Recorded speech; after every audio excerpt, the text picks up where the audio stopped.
Uno de los momentos centrales en este foro ha sido la presentación del Índice de Pobreza Multidimensional para niños y niñas o infantil.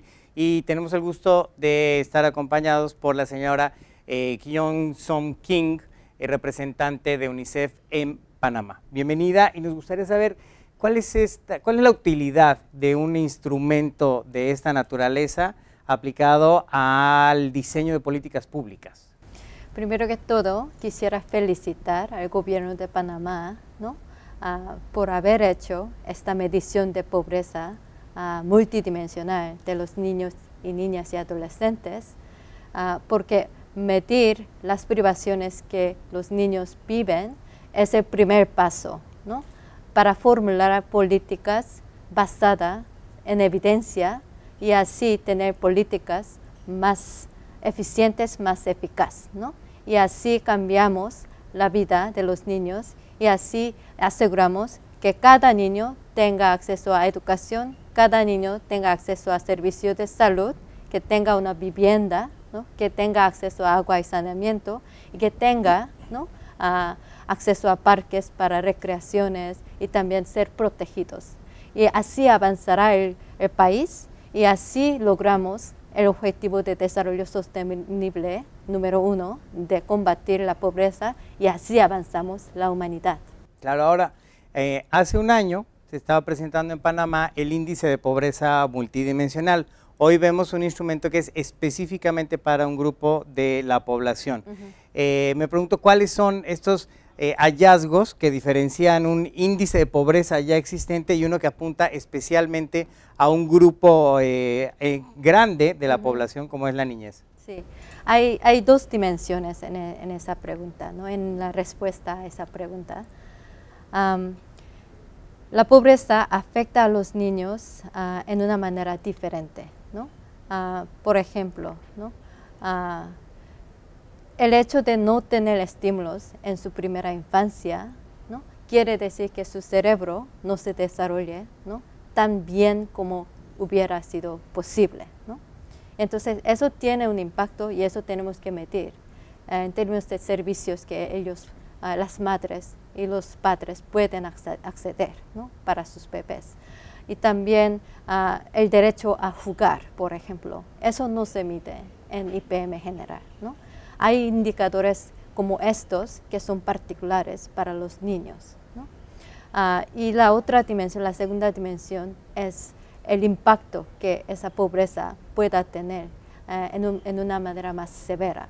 Porque si un niño no tiene nutrición, no se alimenta bien, eso afecta no solamente su desarrollo físico, también su desarrollo de cerebro y también en términos de protección, su desarrollo emocional. Eso quiere decir que cuando entra en la escuela, su desempeño no va a ser igual. Y después de la escuela, cuando entra al mercado, lo que ellos ganan no va a ser lo suficiente. Y entonces ese es el, ¿no? Ciclo, claro, vicioso de la pobreza. Y perpetúa ese ciclo de la pobreza. Quebrar, sí, ¿no? Y entonces, por eso que tenemos que medir la pobreza de los niños, ¿no? Más enfocado, y una medición, merece una medición separada del IPM general y nacional, para que tengamos esa política, ¿no?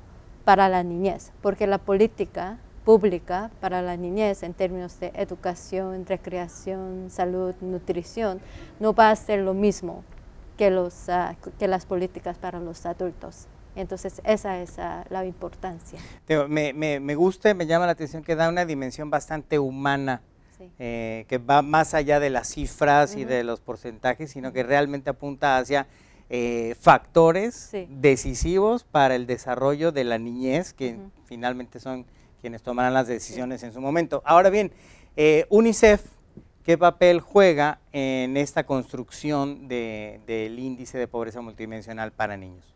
Sobre todo ha sido un acompañamiento, porque el gobierno de Panamá tomó su decisión de medir la pobreza y multidimensional, ¿no? Primero que todo, y después decidieron enfocarse también en la medición de pobreza de los niños. Y entonces ese paso ya era como un gran paso mostrando su voluntad política, ¿no? Desde ese momento el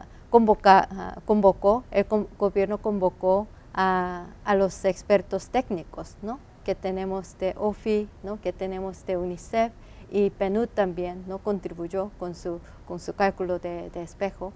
Y entonces hemos acompañado al gobierno con un experto técnico que a lo largo del proceso ha estado allí en términos de su conocimiento de estadística y la medición de pobreza infantil de otros países, ¿no? Que hemos hecho. Y también en la consulta con los niños, para escuchar a los niños, contribuimos para que esos niños, ese ejemplo de niños, más que 700,000, quiero decir 700, ¿no? Niños en 700 niños en la consulta. Sí, 700. Sí. Creo que son más que 800 niños, sí, si no me equivoco, en 6 provincias y en una comarca, ¿no?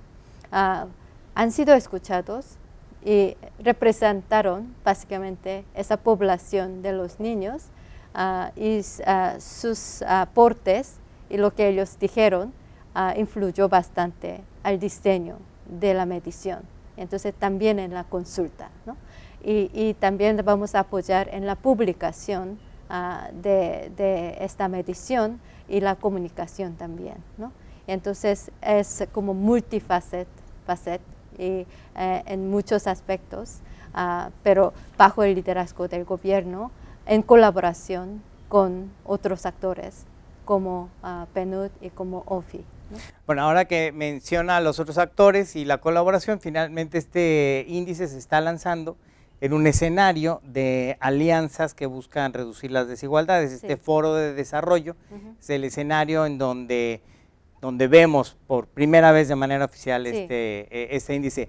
Finalmente me gustaría saber cuál es su lectura, qué comentan, cuáles son estos sentires en los pasillos o en el salón sobre los resultados, sobre los hallazgos, qué dicen los participantes en este foro sobre esta innovación. No creo que haya sorpresa, ¿no? Creo que ese 32.8% de los niños que se clasifican como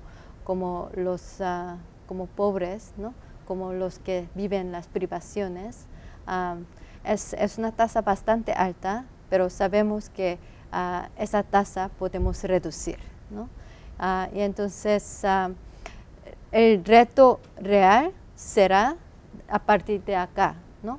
¿Qué hará el gobierno? ¿Qué hará, ¿no? el próximo gobierno, ¿no? Acerca de esa población? Y sabemos con esta medición en qué dimensiones sufren las privaciones, ¿no? Y dónde están, en qué provincias están estos niños. Y entonces en 2 años vamos a medir esta pobreza otra vez y allí esperamos que esas privaciones haya reducido. Entonces tenemos mucha esperanza de que con esa voluntad de haber medido, si continúa el gobierno con esa voluntad y implementan políticas públicas pertinentes y eficaces para la niñez, van a poder reducir esa población significativamente. Bueno, las cifras están, el lanzamiento ha sido hecho y ahora queda a la presente y futuras administraciones dar continuidad a estos hallazgos. Agradecemos mucho, señora Johnson King, representante de UNICEF en Panamá, por estos minutos. Gracias.